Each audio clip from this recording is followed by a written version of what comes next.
Hi, it's Jess.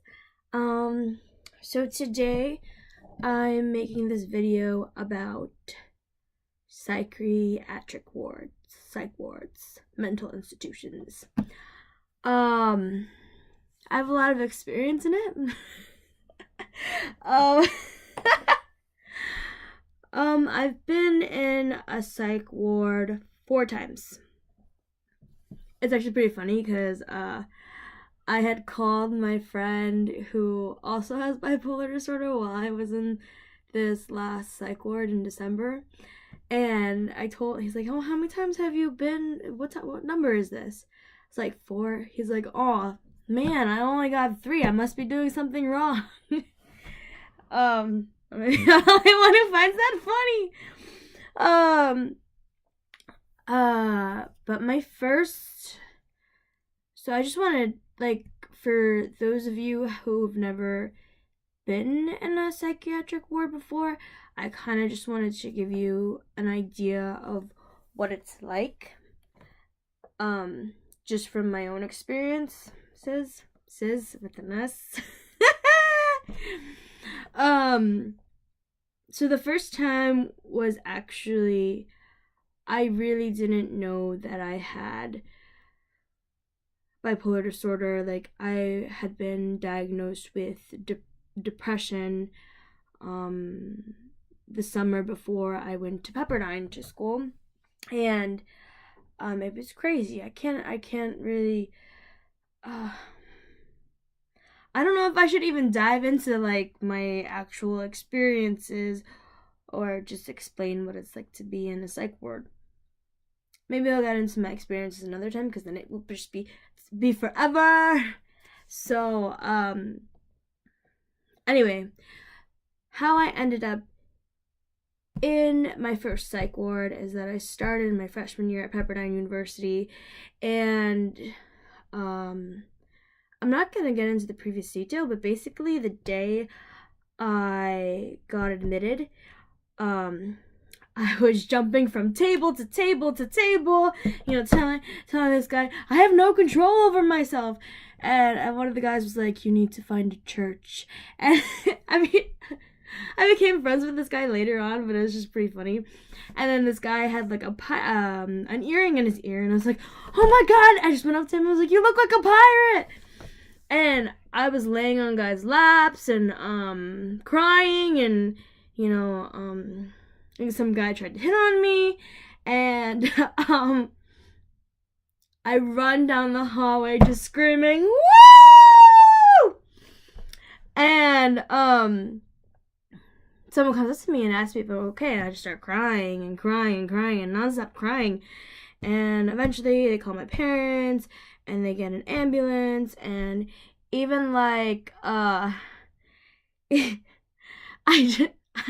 don't know if my memory is skewed, but literally the EMT guy or whatever that asked me questions, he was really fucking hot. I was definitely flirting with him, and and like at some point, I think he even like touched my or he he brushed his butt against my arm, and I told him that, and he's like, what are you talking about? So I'm in the ambulance, and I'm going to UCLA hospital. So it was really crazy in the beginning. I just remember, so this first hospitalization, I literally just remember coming in, them keeping track of my items that I brought in, and I just remember taking, like, I think they gave me Seroquel that day. I remember going to the bathroom, taking Seroquel. I knocked the fuck out. I knocked the fuck out for like, I think I can't even tell you how many days I was sleeping for, because the 3 days before I went into the hospital, I didn't sleep at all. And the Seroquel just knocked me out. Like, all like in those first few days, and I don't even know how many days it was like that I was like that. Literally, I'd be sleeping and doctors would wake me up. And they would just ask me like random questions and I'd answer them half asleep. And I remember this one psychiatrist. He had asked me, so do you think that that this happened to you because you had such a sheltered background? And I think that is pretty true, actually.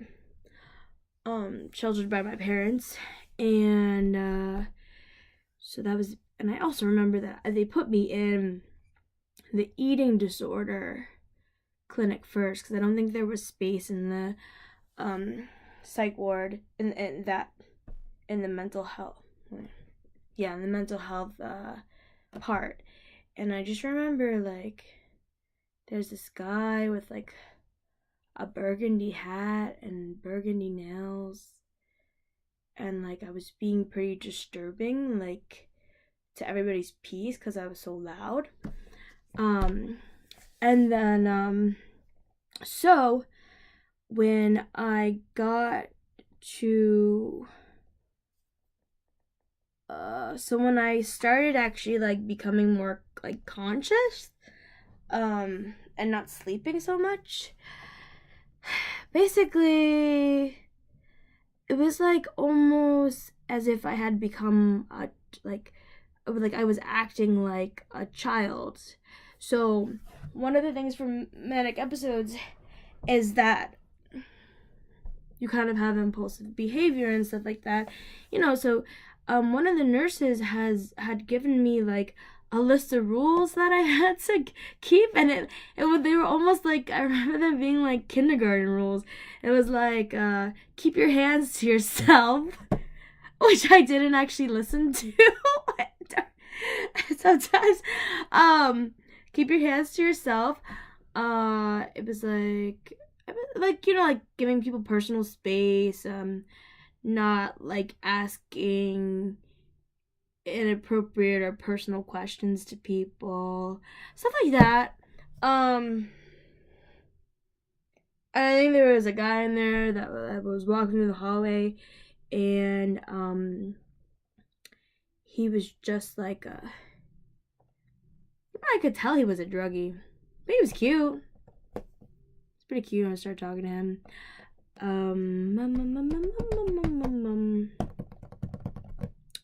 Yeah, so basically what I did in there, the food was actually pretty good compared to the food in the Northwell hospital in New York. Like, the food was actually pretty exceptional at UCLA. And I think the staff there was actually a lot better than the staff are in New York as well. Not saying that some of the staff that I've met here in New York are not good. Some of them are really great. Actually, like the mental health workers are really great here. So, oh gosh, I just remember there was this guy. He was crying in his soup, and like basically he said he was crying, and he had his soup in front of him, and I'm just like, hi, I'm Jess, like, and I'm just like all up there and bubbly, and I think he went in there for depression, and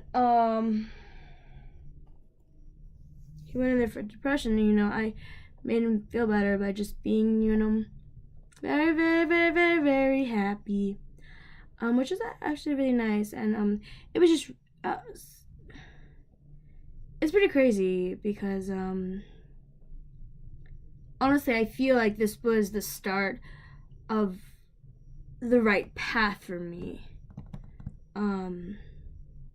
because I was thinking about sports medicine, but who am I kidding? I suck at the sciences. Like, the hard sciences, I suck at them. Like, I'm okay at biology, but then chemistry is so bad, and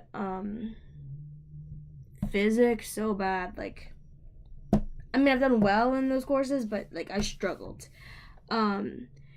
and it kind of put me on this path of like psychology and art, you know. And what was I gonna say? Yeah, so basically my aunt, she's really great. She gave me like those pillow pets. She gave me a pillow pet that was like a turtle. She kind of told me like, slow and steady wins the race, because basically I basically had this manic episode, and I had to withdraw from my first semester at Pepperdine, and it's kind of like almost like defeating. Like I can't get through my first semester. Like that's sad.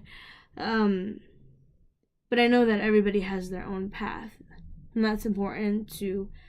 I think that's important for a lot of people to know that there's like bumps along the road. There's wrong turns. We make like things happen, and things aren't as we want them to be.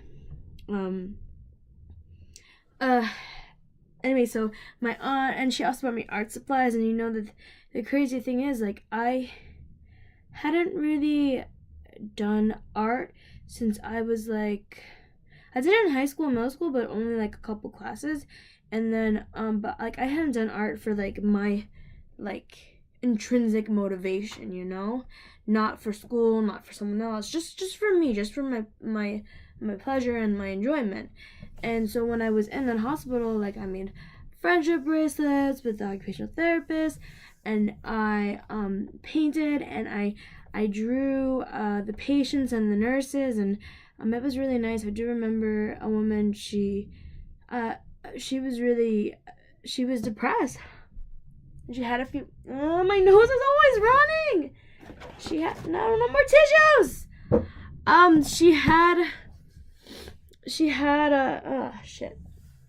She had a few kids, and she was really nice. Like I just felt for like all the people in there, and I drew her, and it put a smile on her face, and that made me so happy, And I think that was like the start of like, like art and the healing process. And then I even thought my doctor in there was cute. Like I don't know. Sometimes like mania gives you a lens where you literally where the men might be cuter than they actually are. I don't really know. Maybe like, is it that like my perception has changed? Is it that like it's unveiling? That a guy looks cuter, or you're more attracted to him. But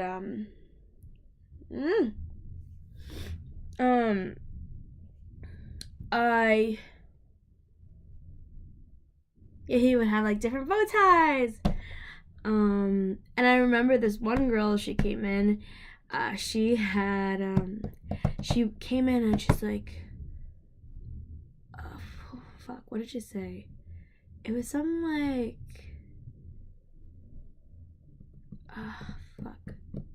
It was some woman. She would be like some old historic woman. She'd be like, I see her in my bedroom. And I don't even know who it was, and something. See her in my bedroom. But she was pretty crazy. Kind of like I was feeding off of her energy, and she was feeding off my energy, and we were just really a little bit ridiculous.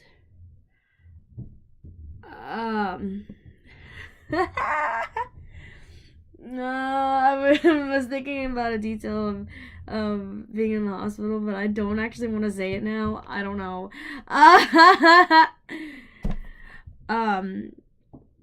So,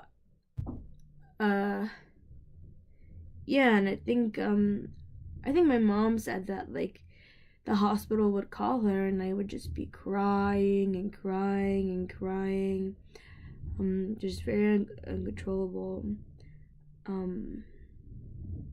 But that experience that I had in UCLA was pretty good, actually. And my dad had to fly over to California to help me, which I appreciate. And what else? Yeah, it's kind of a little far away that first time. I mean, like, from my memory, like, of it.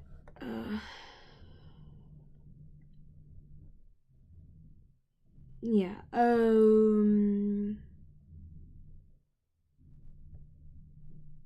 don't know, like, should talk about my other times.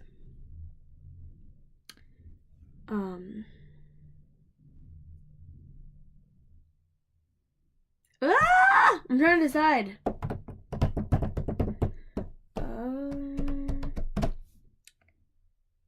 So, the other 3 times were in Northwell Health. So this was in 2015. I'm like it used to be called LIJ. So 2015, and then in 2018. It's weird how all my manic episodes that I have and I get hospitalized is every 3 years at around the same time too, the fall and the winter time. So basically, I don't think I want to get into it. Yeah. Ugh. Oh, and like when you get to the psych ward, like people are actually, pretty. You would think like, well, I did hear like the first time I was in there, I think they had like a more severe unit, and I could hear screaming. No one was really strapped to bed, just in case you were wondering. Most of the people have depression or bipolar disorder, maybe schizophrenia, and yeah. I would say the first time though that I was in the psych ward, I literally didn't pay attention to meds really. They just told me what it was and I ate it, which is probably not the smartest thing. Like the next times I had asked like what they're actually giving me, and that's good to know. Yeah, so I think I'll end this video and I'll make another video of like what to like expect in like my other episodes. Okay. Anyway, this is Jess. Subscribe if your heart desires.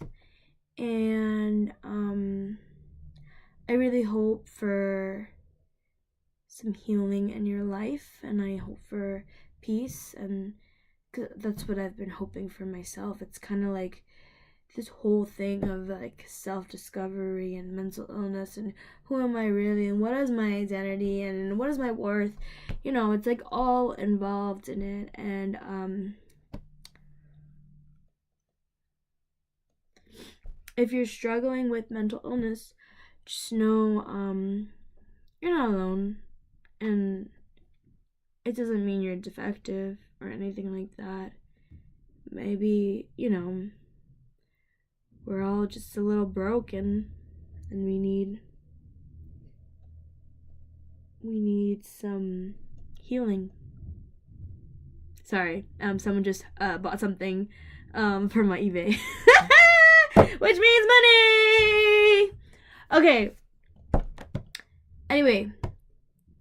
Oh god, I got distracted.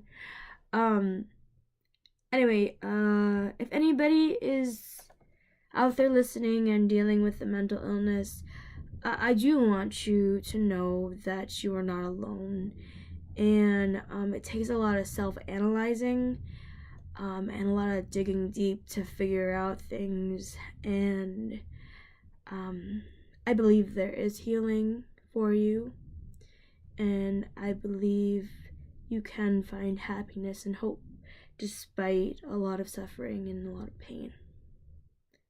Even though when you're going through it, you're like, what the fuck? So, have a good rest of your day or night or wherever you are. And,